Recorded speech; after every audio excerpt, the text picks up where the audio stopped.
Halo adik-adik, kembali lagi bersama Kak 3D dalam channel pembelajaran Tridewi 08. Oke, di video kali ini kita akan melanjutkan pembahasan soal ujian sekolah untuk kelas 6 SDMI mata pelajaran Ilmu Pengetahuan Alam bagian 5. Nah, untuk bagian 1, 2, 3, dan 4, kalian bisa klik link yang ada di kolom deskripsi. Oke, bagi adik-adik yang baru bergabung bersama channel ini, jangan lupa untuk klik tombol subscribe dan aktifkan lonceng notifikasinya agar adik-adik selalu mendapatkan informasi terbaru atau pembahasan-pembahasan soal ujian sekolah dari channel pembelajaran ini. Oke, baiklah, tanpa berlama-lama kita langsung saja ke pembahasan soal ujian sekolah. Nah, baiklah adik-adik, ini adalah lanjutan video sebelumnya mengenai pembahasan soal ujian IPA bagian keempat. Oke, langsung saja kita bahas soal yang nomor 16. Cermati gambar berikut. Hewan tersebut berkembang biak dengan cara titik-titik. Oke, ini adalah hewan hidra adik-adik. Di mana hidra itu berkembang biak dengan cara tunas. Nah, di mana tunas itu merupakan perkembangbiakan yang terbentuk dari tubuh induknya yang menonjol adik-adik. Nah, tonjolan ini akan berkembang menjadi individu baru. Oke, perkembangbiakan seperti ini disebut dengan perkembangbiakan secara tunas. Oke, maka jawaban nomor 16 yang paling tepat itu adalah yang A. Nah, contoh hewannya itu adalah hidra adik-adik. Kemudian yang B itu ada bertelur. Nah, perkembangbiak dengan cara bertelur itu juga disebut dengan ovipar.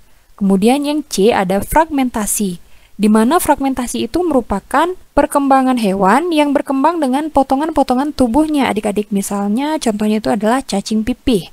Kemudian yang D itu membelah diri. Nah, membelah diri ini, yang membelah itu adalah inti selnya. Nah, contohnya itu adalah amuba. Oke, jawaban nomor 16 yang paling tepat itu adalah tunas.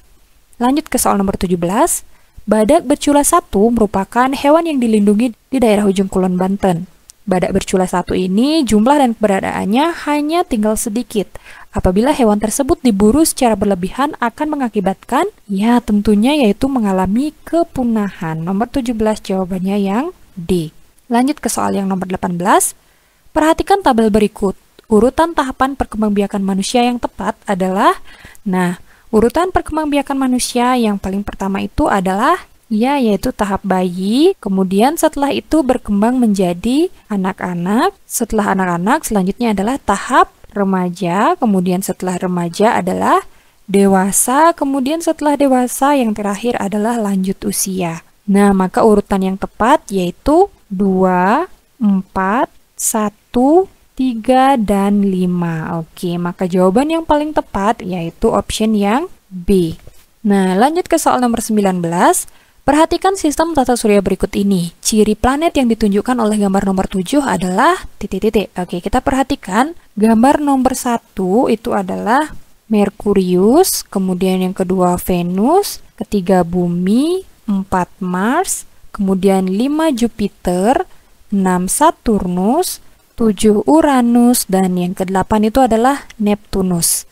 Nah, gambar yang nomor 7 itu adalah gambar dari Uranus, adik-adik. Oke, nah jadi ciri planet Uranus itu adalah berwarna biru. Oke, maka jawaban yang paling tepat adalah option yang D. Nah, kita perhatikan di sini yang A itu ada memiliki cincin yang indah. Nah, memiliki cincin yang indah itu adalah ciri-ciri planet yang nomor 6 yaitu planet Saturnus. Kemudian yang B berwarna kemerah-merahan. Nah, itu adalah planet Mars atau planet yang nomor 4.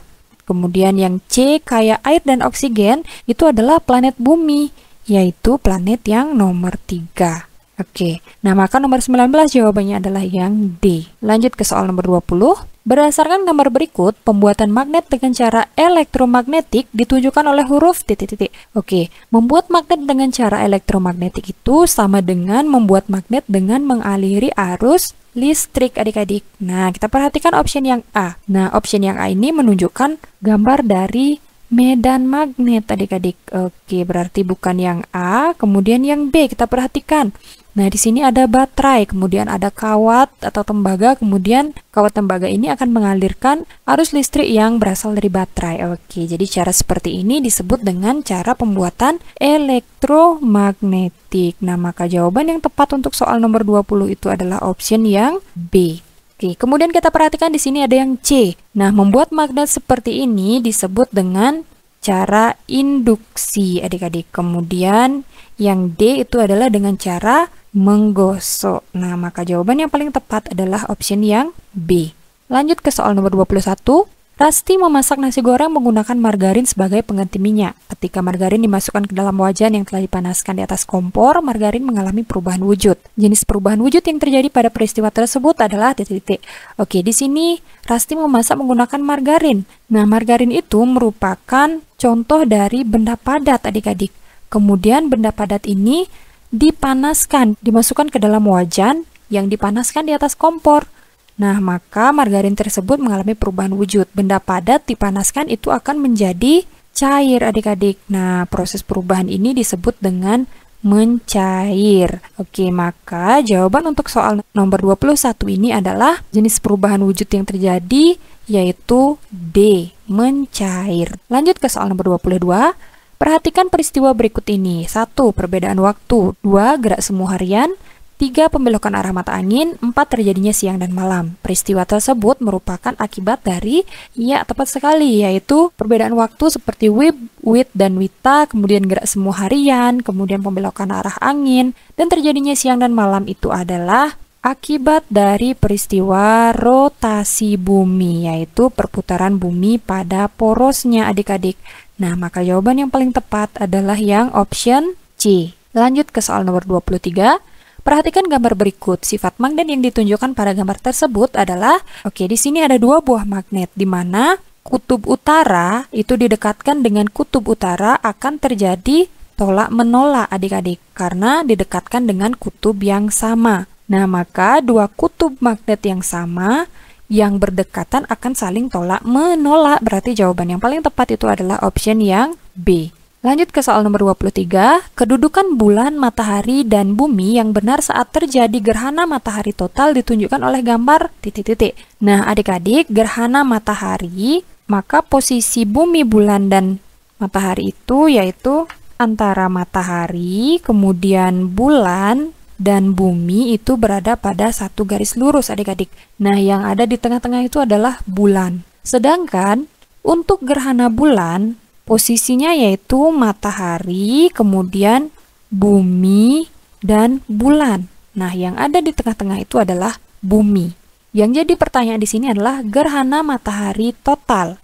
Berarti urutannya itu adalah matahari, bulan, dan bumi. Berarti yang di tengah-tengah itu adalah bulan. Berarti untuk yang jawaban A itu sudah pasti salah dan yang C itu sudah pasti salah karena yang di tengah-tengah itu adalah bumi. Nah, kemungkinan jawaban itu adalah yang B dan D.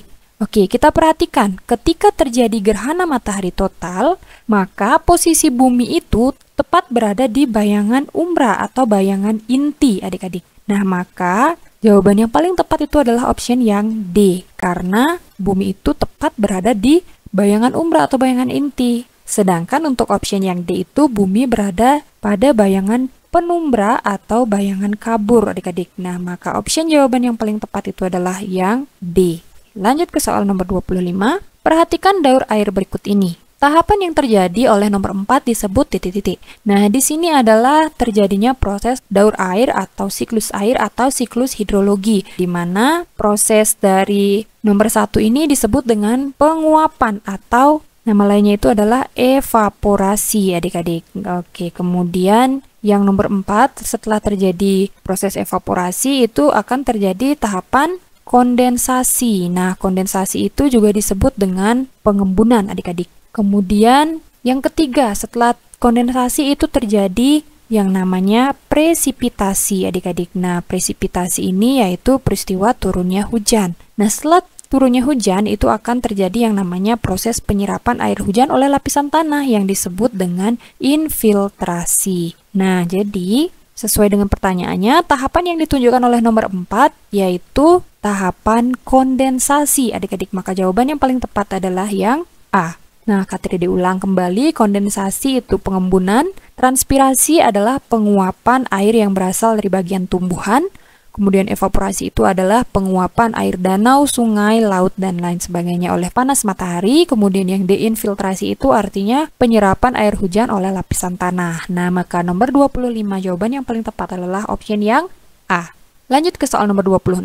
Perhatikan gambar berikut. Pengelompokan alat tersebut berdasarkan perubahan energi pada saat digunakan adalah, oke, di sini ada radio. Nah, radio itu adalah perubahan dari listrik menjadi bunyi, adik-adik. Kemudian yang kedua itu ada blender, yaitu dari energi listrik berubah menjadi energi gerak. Kemudian yang ketiga ada kipas angin, dari energi listrik menjadi energi gerak. Kemudian oven itu dari energi listrik menjadi energi panas. Kemudian yang terakhir itu ada mixer, yaitu energi listrik menjadi energi gerak. Nah, maka pengelompokan alat berdasarkan perubahan energi pada saat digunakannya itu adalah energi listrik menjadi energi panas, yaitu terjadi pada gambar nomor 4 saja, adik-adik. Nah, berarti yang A ini bukan. Kemudian yang B, listrik menjadi bunyi, yaitu terjadi pada gambar yang nomor 1. Oke, berarti ini bukan. Yang C,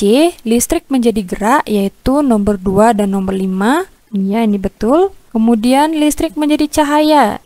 Nah, pada gambar tersebut tidak ada perubahan energi listrik menjadi energi cahaya, adik-adik. Nah, maka jawaban yang paling tepat untuk soal nomor 26 itu adalah yang C. Nah, soal nomor 27. Perhatikan tabel berikut.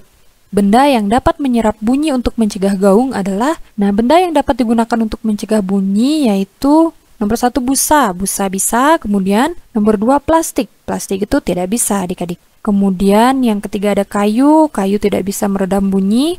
Kemudian yang keempat ada batu, batu tidak bisa. Kemudian yang kelima ada karpet. Nah, karpet itu bisa untuk menyerap bunyi, adik-adik. Maka benda yang dapat menyerap bunyi untuk mencegah gaung itu adalah nomor 1 dan nomor 5. Jawaban yang benar adalah option yang D. Lanjut ke soal berikutnya, nomor 28. Perhatikan gambar berikut. Jenis gaya yang digunakan pada kegiatan tersebut adalah, oke, di sini ada seorang anak yang sedang bermain ketapel. Nah, ketika kita bermain ketapel, itu terjadi yang namanya gaya pegas, adik-adik. Gaya pegas itu berasal dari benda elastis, contohnya itu adalah karet pada ketapel. Nah, maka jawaban yang paling tepat adalah yang B. Lanjut ke soal nomor 29. Perhatikan pernyataan berikut. Hasan menendang bola. Yang kedua, ayah mendorong lemari. Ketiga, adik naik sepeda. Yang keempat, paman membuat kendi. Dari pernyataan tersebut, gaya dapat mengubah bentuk benda ditunjukkan oleh nomor ya, yaitu ketika membuat kendi, adik-adik. Nah, dengan gaya dorong, gaya otot, dan gaya gesek itu dapat mengubah bentuk benda, yaitu berasal dari tanah liat sehingga menjadi sebuah kendi. Maka jawaban yang paling tepat adalah option yang A, yaitu pernyataan nomor 4. Nah, kemudian soal yang terakhir yaitu perhatikan tabel berikut. Bahan-bahan yang bersifat konduktor adalah, oke, di sini bahan bersifat konduktor, artinya bahan-bahan yang mudah menghantarkan panas dengan baik. Nah, bahan yang mudah menghantarkan panas dengan baik itu adalah, nah, di sini ada kayu. Kayu itu isolator, adik-adik. Isolator itu artinya benda yang sulit menghantarkan panas. Kemudian yang kedua ada logam. Nah, logam itu termasuk konduktor karena mudah menghantarkan panas. Kemudian kaca juga termasuk konduktor karena mudah mengantarkan panas. Kemudian yang keempat itu ada plastik. Plastik itu termasuk isolator karena sulit mengantarkan panas. Nah, maka jawaban untuk soal nomor 30 benda yang bersifat konduktor itu adalah benda nomor 2 dan 3. Jawabannya adalah option yang C. Nah, baiklah adik-adik, demikian pembahasan K3D mengenai soal ujian sekolah untuk mata pelajaran IPA bagian 5. Untuk soal selanjutnya akan kita bahas pada video bagian 6 selanjutnya, adik-adik. Nah, untuk itu pastikan adik-adik selalu memantau channel pembelajaran ini untuk mendapatkan pembahasan soal-soal ujian sekolah yang lainnya. Dan pastikan adik-adik sudah klik tombol subscribe dan aktifkan lonceng notifikasinya agar adik-adik tidak ketinggalan video pembahasan soal-soal ujian sekolah dari channel pembelajaran ini. Nah, baiklah adik-adik, demikian yang bisa K3D sampaikan. Semoga apa yang K3D sampaikan dapat dengan mudah kalian pahami dan juga semoga bermanfaat.